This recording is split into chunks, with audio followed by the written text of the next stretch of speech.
She's a gospel singer, a country singer, performs the national anthem at major professional sporting events, owns a successful skincare business, and recently opened up her first retail store, HydraLounge. She's a mother and a very good friend. Hi, Leah. Welcome to the Pam Goodwin Show. I am thrilled to have you. Yeah, I'm so glad. You know, I adore you. So thank you for having me. Aw, thank you. And I am just I cannot wait till our viewers get to hear your story. I've been, so inspired by you and everything that you've done. And I was reading when you were 9 years old, you wanted to be a singer. How did that come about? How did you know that at an early age? Well, I didn't really know it at the time. I just wanted to be part of the school play. So I just auditioned to be in it. And then I became Annie in the musical Annie. And my parents are like, we had no idea you could sing at all. So it kind of started from there. And then I just kept going. Musical theater, choir, anything I can do with music, I just did it. So, yeah. So you grew up in California, Southern California? Yeah, Southern California. I was born in LA, but actually raised in the high desert area. So that place you drive by to get gas on the way to Vegas and you live there, that was me. I think I've been there. So reading about you and knowing you that, you started off at an early age wanting to sing. You're continuing to sing right now. And I love your music. You have several country hits out or music, songs out, and you're continuing to record. Yes. I was in the gospel world forever, but truly my heart of hearts is the country music industry. I love it. I love all aspects of country music. I love Nashville. That's who I am. And so, the two singles that you're talking about, we recorded in Nashville. So, If I Couldn't Believe in Love and Stuck, those are the two newest ones. But yeah, I'll just keep singing no matter what. And do you write your own songs? Yeah, a lot of them I write, and a lot of times I co-write.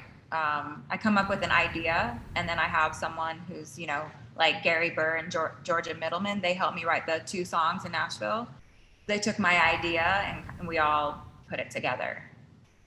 So you were a gospel singer, reading your background and all this.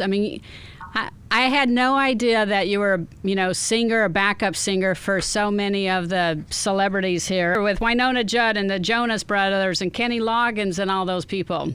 Yeah, it was amazing. So, being a gospel singer, I sang for the mega churches, like the big churches. So Rick Warren's church at Saddleback Church. So we put on massive concerts because it was such a massive church. So yeah, I sang with the Jonas Brothers at Angel Stadium for Easter Sunday. It was massive. Winona Judd came in and we had to learn all her music and back her up. Kenny Loggins, we put on a private fundraiser for a bunch of artists who were struggling, and so I jumped up and backed him up. That was quite interesting. He's an interesting fellow. And then so I just for 30 years have met unbelievable people, and in ministry you really get to know them and their heart and behind the scenes in a really authentic way. So it's been amazing. I know one of my favorite songs that you sing, originally from Winona is Attitude. Yeah. But I love that song. How about if he sings for us? Why not? I don't like to be on the spot when I sing. I'm just kidding. We'll save that, but your voice is incredible. We'll be sure to post all of your latest, greatest records and, from your singing, and then also how you went into the beauty industry, because you have incredible skin. How did you get into, you're currently owning your own skin business? Yeah, so I own a company now, business called HydraLounge, which is all about hydration, IV, and skincare. But I've been in the beauty industry for 25 years. So when you're in music, you want to look good, but you also have to pay your bills. So music did not pay my bills. The beauty industry did. So I worked for every skincare line. I opened a Beverly Hills salon, an Orange County salon, and plus I struggled with skin issues as a teenager. So I just wanted to help other people, and just really, really studied it and became a makeup artist. And I just love the entire beauty industry of helping people. Because in ministry, it's acts of service. And so is being in the retail beauty world is acts of service. So both just fit.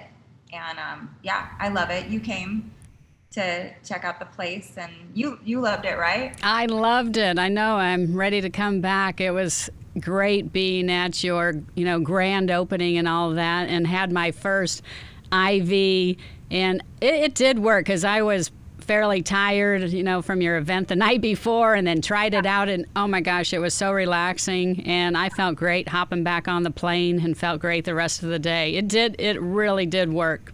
Yeah, people don't realize the effects of dehydration. I mean, it really affects you, especially living in Colorado here where we're so high up, but just hydration is so important. The first thing people do when you go into like the emergency room, they put you on IV because they want to replenish you.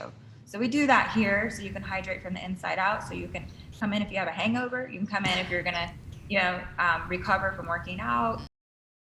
Libido, we have it for prostate for men. We have all these different cocktails that you can get while you're here and get your skin done. I love it. It definitely works. I love it. I wanted to go back. How did you, so many women especially have a tough time going from corporate America, and you worked for, some large corporations selling beauty products. How did you have the nerve, guts, overcome fear to actually start your own business when you started your skin line business? How did that come about? Yeah, I don't like to be told what to do, and I don't like working for other people. And so I hated being just like, you have to come in from 10 to 5 and you have to, do this and that. And there was one woman that I worked for, Catherine Klinger. She owned Georgette Klinger's skincare salon. She was beautiful. She was nice. She was the dream boss. And she just took me under her wing. And I said, I want to be like that, where, that kind of owner that loves their employees, that inspires women. And, I just put it out in the universe that that's what I wanted. And I think when you love something and you're passionate, you just kind of make it evolve. But it takes the people to believe in you too, like it didn't happen overnight, that's for sure. I mean, I was married, the 20 years for a long time. He worked, I didn't. I was bored. I needed to make my own money. I was tired of asking for permission from him to go shopping. It was just like typical, and I thought, I'm not typical. I don't want that in my life. So I opened Skin by Leah in the middle of a little dental practice, and I did one by one by one by one and showed myself, wow, I actually am really great at this. And I just needed to refine the business side. So I met a woman named Kim Warren, and she is all business. She's never even had a facial. So we just fit. And after COVID, she said, I would love to invest in you. And it was because of her that HydraLounge came about. So she pretty much invested to open it up. And then I'm now running, the operation side of things. So it took a long time. I've had this vision of HydraLounge for 10 years. So it didn't just happen, That's what people realize. Hard work works, and you just don't give up. I love that, and especially women, as you talked about. I always hear the toughest thing is to find capital. So I loved how you found Kim to be your partner in your business. And I think a lot of people have a hard time, finding those people. But like you just have to ask and find someone my motto is find a way and never, never give up. And it sounds like you're the same way. Yeah, it's so weird because I was just friends with Kim. So she saw what I went through in my divorce, that I kept my integrity, it was kind of an audition, really with her, but just how I handled life with, ethics, morals, because you got to have trust in a business relationship, right? And you hope you do. And so she saw my character throughout the 2 years, what I went through with the breast cancer scare, everything. And so she thought, this is someone that just needs a break, just needs someone to believe in. And, but it took a couple years for her to really see that I would be a good business partner, because I was kind of all over the place because my life was all over the place. So yeah, she just took that risk, and I'm so glad she did.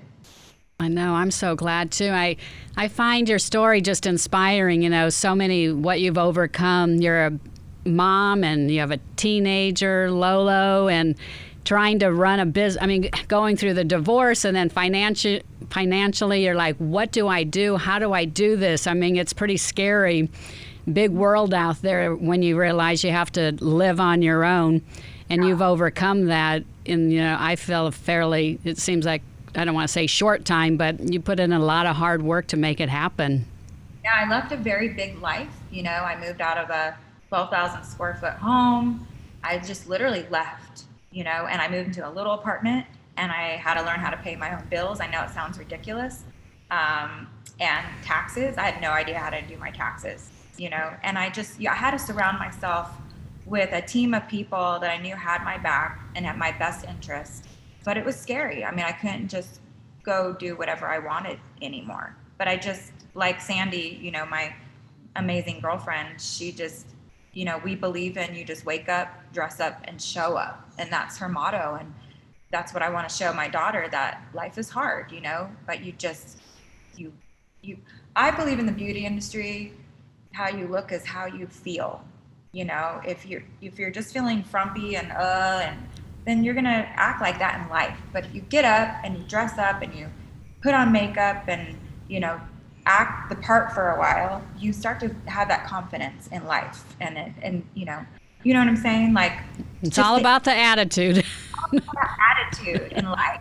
What tips do you have for other women that have gone through what you've gone through? Looking back now, do you wish you would have done something differently? Because I've had friends that have gone through it too, and they're like, next time I'll have my own bank account. I'll have da-da-da-da-da. I don't know if there's something that you can share with our viewers, maybe a few tips of what you've learned and then how to overcome it to have your own business now. I just think it's amazing. Thank you. Yeah, I mean, each circumstance is different, right? Like, my dad just passed away of COVID, unfortunately, you know, and they were married 48 years, and my dad handled all the finances. So even my mom is having to relearn how to take care of herself, you know? So whether it's a divorce or a death or whatever it may be, it is so important to understand the dynamics of that relationship. You know, you just need to understand where it comes and goes, you know, and not everything, but just have know all the bank accounts, know, I don't know, just awareness of money. Who is it? Susie Orman? Susie Orman. Yeah. So she wrote that book about women understanding money, and it is true. I mean, there's some empowerment in just understanding it and protecting yourself. You don't think it's ever going to happen. And then when you're out on your own, it's like, oh my gosh, like, I got duped in my divorce because I trusted, you know, and he did not do right by me.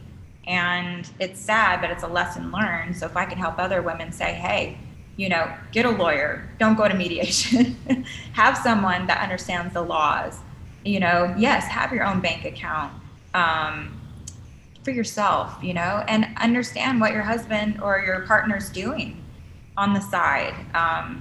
It's not a control, but it's just an awareness, because you just don't know what's going to happen. And have the estate planning, you know. Even Sandy and I, we bought a place in Florida, and I would have never thought to do estate planning. If something, God forbid, happened to her, I can't afford to continue the payments on my own. So we have things in place for that, and vice versa. So it's just, you don't think about it, but things happen, and you have to be smart about it. I know, especially they do not teach it in schools these days in college, so you have to, you know, read the Susie Orman books and do stuff like that. I know someone going through it now, and I didn't even know there was such a thing called a forensic accountant who can find Very expensive, though. The what? It's very expensive, though. Like, it sucks that, you know, you spend all this money on lawyers and learning the hard way. But yeah, it's sad that you have to even get to that point with that person who you thought you trusted, to get information out of them. And that just, if you just know in the beginning, you wouldn't have to do that. But it's sad. I mean, I think definitely when I was growing up, it was all about home ec and cooking, and I am not that person. I am not that. And and I gave up a lot of myself so he could travel and speak and do his thing. And what I love about Sandy and I is we're both independent and we support each other. She has her thing, I have mine, and we come together as a whole because, we're whole individually, and I know so many women, and no offense, that stay married and miserable for money. They don't want to leave their lifestyle. They want to keep shopping at Louis Vuitton and put on this persona. And to me, I'm like, why? And so many women think, well, what am I going to do? They're lost. And I think it's worse being in a loveless, passionless relationship and trying to fill it with stuff, which doesn't fill you, So I just want to inspire women to, you may be living in a 1-bedroom apartment and struggling, but at least you're free. Right. And you can be yourself and figure it out, but not be beholden to selling your soul for money. It's just not worth it to me. Right. And I know watching, with you and Sandy and you two finding each other, I'm just so happy for both of you and just love seeing, what you continue to do and how you help each other. I just love it. Yeah, I hope one day I can stand on some platforms and just speak to women and inspire them, even as moms, that they can, do something amazing, and not depend on anyone else, like a husband or a partner or whatever. And Sandy's the same, she's a perfect example of having a really rough beginning and making the most of it, and worked really, really hard. It didn't happen overnight for her to be a yacht captain, and she just kept hard. She worked so hard. So it pays off. And you're the good luck charm for the Denver Broncos. How did you get that gig? Yeah, well, I was singing at a mega church, and the entertainment director of the church heard me sing, and she just came up to me and said, I want you to sing the anthem. I'm like, all right. She goes, but you got to do it in 1:30. You got to do it traditional, and they'll have you back more often, And I go, okay. So I went. John Elway saw me, and at the time, the Bolin family, who and they loved it, and so they kept having me back and back and back. And then Peyton Manning said, "Oh, every time you sing, we win. So you must be our good luck charm, And that took off. So now I was more stressed out about losing, not being the lucky charm, than actually singing the anthem, So yeah, I lasted with them for about 8 years and went all the way up to the Super Bowl win, and it was really cool. So, but since COVID, it's kind of changed. Do you have a dream place or location you'd like to sing the anthem, national anthem, at a location? Not really. Not for the national anthem. Maybe, well, heck yeah, the Super Bowl. How about that? There you go. Super Bowl. That would be obviously every singer's dream. All right, we'll put that out. You're right up there. You can do it. Yeah, totally. So what else is on your bucket list? I know you've done a lot. You have this retail store and, your singing career going on. What else is on your bucket list? Yeah, even though I'm, this, pays the bills and the income and provides some stability for myself and my daughter and Sandy, I love music. Like, music's my heart and soul. So on my bucket list is to be a part of the country music industry, honestly. And, hopefully not be judged because I'm in a relationship with a woman. I know it's that fine line, and that I just get put in the right situation where I can sing. And with Dolly Parton is my dream, like just to sing with her, or like, people like that who just seem like amazing human beings. She seems so cool. But let me do a duet. have a hit single. That'd be great. And I'm thrilled that you're going to be joining us for our big gala event this fall. So I'm thrilled, and we're putting it out there in the universe that we're going to hopefully be having Dolly at our event. So I'm hoping I can make your dream come true. Yeah, man. I just think that the cause is so amazing. How you and I met is definitely meant to be. And I think what I love about you is you just continue to do things with a purpose and intention. And that's how I want to live my life. I want to live it with intention. Why am I doing what I'm doing?